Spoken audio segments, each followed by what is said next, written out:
Breaking the fourth wall is not a walk in the park for most stories. If a movie fails at shattering the barrier between fiction and reality, it risks coming across as self-indulgent, unfunny, and might lose its audience in the process. This risk factor applies to the world of horror as well, whose entries have to terrify viewers without calling unnecessary attention to themselves. If done right, Breaking the Fourth Wall has the potential to further immerse the audience into the spine-chilling events in ways a conventional storytelling approach would not be able to do. So with that in mind, I'm Ellie for What Culture, and here are 10 recent horror movies which broke the fourth wall to scare you. Number 10, Tone Deaf. Part horror movie, part social commentary, and part comedy, Tone Deaf has some interesting ideas, but unfortunately falters under the weight of its sky-high ambitions. Despite a game performance from Robert Patrick and director Richard Bates Jr.'s genre experimentation, its boomers versus millennials plot does not have as much narrative mileage as the creatives involved had hoped it would. Olive Smith decides to go on a weekend getaway after a series of setbacks in her life, and during these 2 days, stays at Harvey Parker's home. Unfortunately for Olive, Harvey has a strong disdain for millennials, and she ends up staying at his home at the same time the elder man decides to resolve his grievances lethally.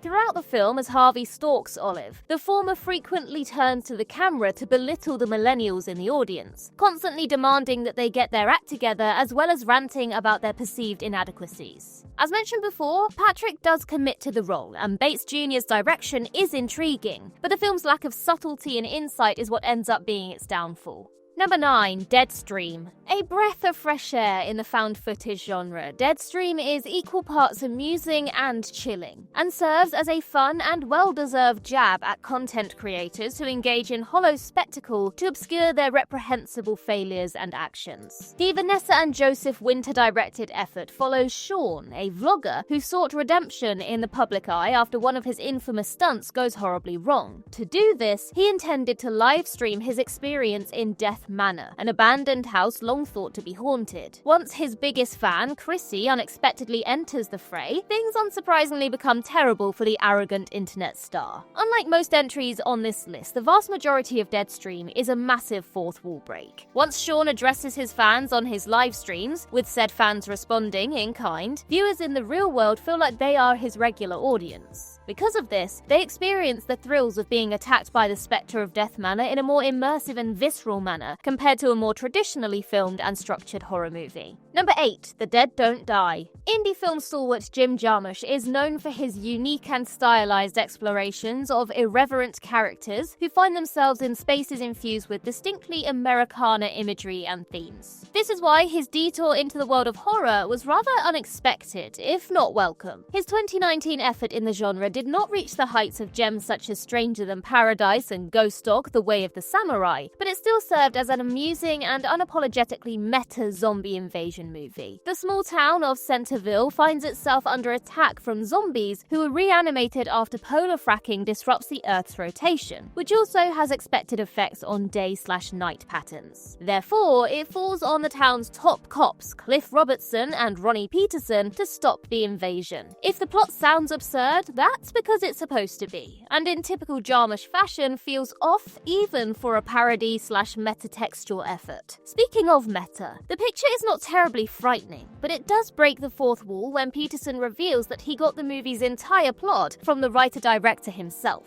It is supposed to be amusing, but it also takes on a darker tone when the officer reveals that he knew that the invasion would not end well for all the involved parties. Number 7, Antrum, the deadliest film ever made. Part mockumentary, part feature film, this 2018 Canadian horror flick approaches its fourth wall demolition in a rather inventive manner. The motion picture follows the mystifying and unsettling origins and existence of Antrum, a Bulgarian film from the 70s that has fatal effects on those who watch it. After its connection to various cinematic calamities and the deaths of many film festival heads, the eponymous feature develops a reputation for being cursed and remains unseen until 2018, 2019 when a documentary team decides to tell its spine-chilling story. Its genre-blending gimmick is somewhat reminiscent of the first Blair Witch Project, but Antrum goes a step further in highlighting its lost film's impact on viewers. It uses storytelling tools like narration, narrative bookends, and recurring imagery, specifically of occult objects, to sell the fact that the audience is watching the documentation of a controversial film's storied past. The film even begins with a legal notice meant to warn viewers that the viewers are watching the film at their own peril. These narrative features effectively blur the line between fiction and reality to create an almost forbidden but intriguing cinematic experience. Number 6. Beau Is Afraid.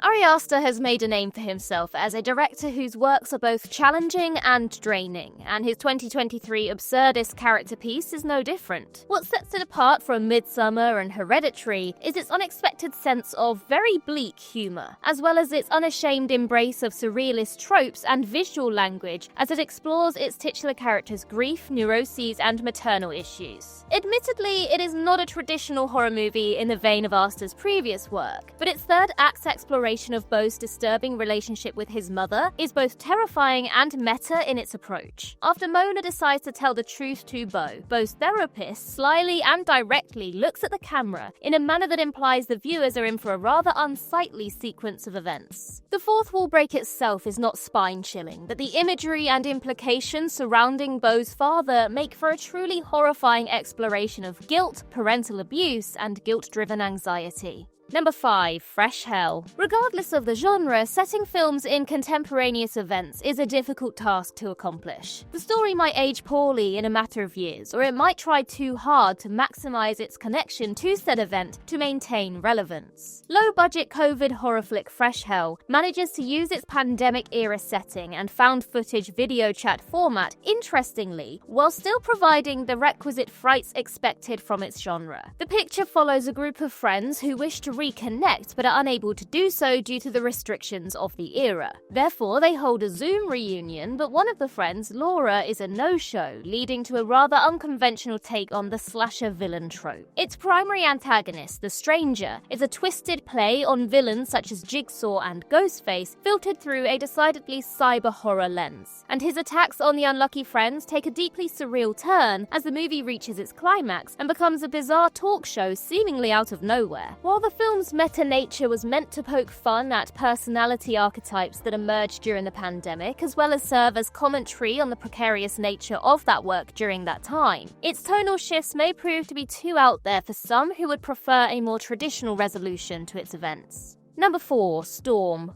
Moving to the world of indie short horror films, Storm is a 2023 home invasion thriller that follows a couple, Isabel and Malcolm, that inexplicably find themselves trapped in a slasher movie during a stormy night. Serving as a promising proof of concept, the picture is an inventive and voyeuristic experience that places the viewer in the place of the killer/malevolent entity targeting the unsuspecting lovers. While light on the gore and violence typically found in the genre, it has a palpable atmosphere and quickly builds and releases the tension surrounding the mystery of the intruder. This is no doubt a byproduct of the limited runtime, but this means that the couple, Isabel more so, figures out the familiar machinations, home invasion, haunted house story tropes, in rapid time. Isabel's desperate and angered pleas for the invader to leave her home creates a feeling of unease in the viewer, and this is magnified when the antagonist indirectly causes Malcolm's apparent demise. Number 3. No One Will Save You. A horror movie with next to no dialogue sounds like a hard sell to some, but in reality, this is not a bad idea on a conceptual level, and Hulu's late 2023 horror offering proves that the Caitlin Dever starring vehicle is a solid showcase for modern silent filmmaking. In addition to this, it functions well as a compelling alien invasion movie/character study with a reality-bending turn at its conclusion. The plot follows Bryn, a lonely seamstress who copes with both the loss of her mother and best friend by building a model town in her house, and her isolation due to her fellow townsfolk shunning her. This dreary status quo is immediately upturned once the town is attacked by an alien armada and Bryn finds herself in the middle of it. The motion picture ends with the town under the aliens' control, as well as Bryn coming to terms with her friend's passing and associated guilt, which was revealed to be at her hands, however by accident, and the brainwashed townspeople finally accepting her. Ideally, Bryn should have been forgiven under less disturbing circumstances, but her cheerful smile at the camera as the story closes implies she is not on the same page as everyone else. Number 2. Incantation. Incantation made waves in Taiwan in early 2022, becoming the highest-grossing horror film from the island as well as the top earner for the year of its release. It's a solid atmospheric ritual horror story with strong performances, sharp use of religious and folk imagery, and a memorable ending that unfortunately does not quite accomplish its lofty ambitions. The film kicks things off by inviting viewers to take part in these supernatural events by praying alongside its protagonist Lee. Whoever is watching the feature is asked to memorize a symbol and chant an incantation alongside Lee, who wishes to lift a curse placed upon her young daughter. After multiple inexplicable deaths happen in conjunction with the presence of the mother/daughter duo, Lee reveals that the incantation that the viewers have been chanting alongside her is meant to spread the curse to as many people as possible. This has the effect of watering down its potency and curing her daughter, but at the expense of the people in her lives as well as the viewers, as well as implicating the latter in multiple gruesome deaths. Number 1. The House That Jack Built. Lars von Trier's grand return to the Cannes Film Festival was in true von Trier fashion, an incredibly brutal and strangely captivating serial killer motion picture that played to the director's provocative sensibilities. It may not be as uniquely impactful as his other work, but star Matt Dillon's incredible performance is a genre classic. The Danish filmmaker's opus follows Jack, an architect whose failed career led to him becoming a serial killer, and the audience is taken through his journey to murder through his narrations to a poet named Verge. The narration serves a fourth-wall-breaking mirror to the audience, both immersing it in Jack's absolutely revolting actions and chastising it for following said actions. Some may see it as a pretentious act of mocking viewers for relishing in stylized violence, and its polarizing critical reception indicates that this might be the case. But there is no denying that this is a singular and provocative cinematic experience.